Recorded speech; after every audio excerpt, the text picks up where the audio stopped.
So now we're going to be looking at Juz 16. So Assalamu alaikum wa rahmatullahi wa barakatuhu. So make sure to read this Juz today. The 16th Juz begins at verse 75 of Surah Al-Kahf, the cave in the middle of the story of Musa and Al-Hidr. The Juz contains all of Surah Maryam and Surah Taha, ending at the conclusion of Surah Taha. The story of Musa alayhi salam is the theme that flows throughout this Juz. It begins in the middle of the story of Musa's adventure with Hidr. The bond between Musa and his brother Aaron, which is Harun, is mentioned in Surah Maryam, and then Surah Taha focuses entirely on the story of Musa. Between these three surahs, we see three different parts of the journey of Musa as a student, a brother, and a messenger. The theme of miracles is another theme that's found throughout this Juz. The Juz begins with the miracles of Hidr and then Dhul al-Qarnayn. In the second half of Surah Al-Kahf, Hidr was a prophet who was granted many miracles and a deep understanding of Qadr, which is destiny, which is something we need to believe in as part of the 6 articles of faith. Believing in the good and bad that Allah subhanahu wa ta'ala puts in our life. During Musa alayhi salam's journey with him, they encountered many strange things, and Musa learned the importance of trusting Allah's qadr. Dhul al-Qarnayn was a great leader who was given control over a large portion of the earth. As a miracle, Allah allowed him to construct a wall that protected the world from Gog and Magog. Gog and Magog will remain hidden behind this wall until the end of times. And this is mentioned in Chapter 18, verse 94 to 99. So Surah Maryam describes 2 miracle births, those of John the Baptist, Yahya, and Jesus, which is Isa. Yahya was granted to his parents at an old age after his father made dua for an heir.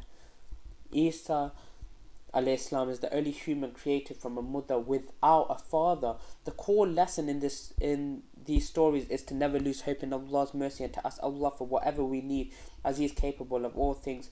Some of the miracles of Musa are listed in Surah Taha as well. Surah Maryam is an early Meccan surah that was revealed before the migration to Abyssinia. We know this because Jafar recited this surah in the court of the Negus king and Najashi. The surah has a powerful rhythmic flow that, along with its meaning, really touches the heart. A core concept in the surah is the mercy of Allah, which is referred to repeatedly throughout it. The divine name, the merciful Ar-Rahman, appears in the surah 16 times. In the stories of Maryam and Al-Hidr, there is an interesting contrast. Hidr took away the child of a couple to protect them from a child growing up to harm them. They viewed losing the child as a tragedy and were unaware that it was to protect them. Maryam was blessed with a child that was initially viewed as a test. She did not realize that her child would be a great blessing for her. In these 2 stories, we see how both gaining and losing a child can be perceived differently. Both can be tests from Allah, and whatever Allah wills for us is ultimately what is best for us. In the story of Prophet Ibrahim, we have an excellent role model of how to call people to Islam. Throughout the story, Ibrahim calls on his father with compassion and wisdom despite his father's rejection and harshness towards him. This passage in Surah Maryam should be recited and reflected on for lessons in dawah methodology. The Prophet Sallallahu Alaihi Wasallam sees in Ibrahim alayhi salam an optimistic message. Ibrahim's father rejected his message, yet others would later embrace it. Likewise, the uncle of the Prophet Sallallahu Alaihi Wasallam rejected his message. A close person to the Prophet Sallallahu Alaihi Wasallam rejected his message. It is whoever's hearts that Allah guides to Islam are the hearts that are going to be filled with such love and compassion for Islam. But many were going to embrace it in the future. So the variety of other prophets are mentioned in Surah Maryam.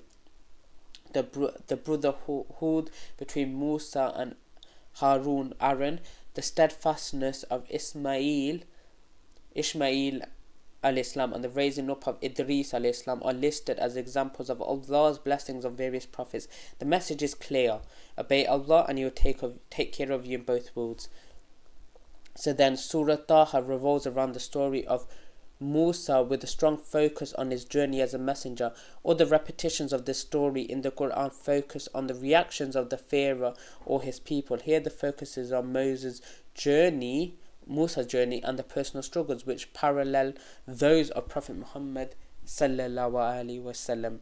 So make sure to read this verse today. Make sure to contemplate over the messages that I've mentioned, because through this you'll feel the sweetness and the tranquility reading these verses, which will help you to understand what is expected of you, also to really be in love with the Quran through this. And I leave you here fi amanillah wa sallallahu wa baraka ala nabina Muhammad astaghfirullah. Assalamu alaikum wa rahmatullahi wa barakatuh.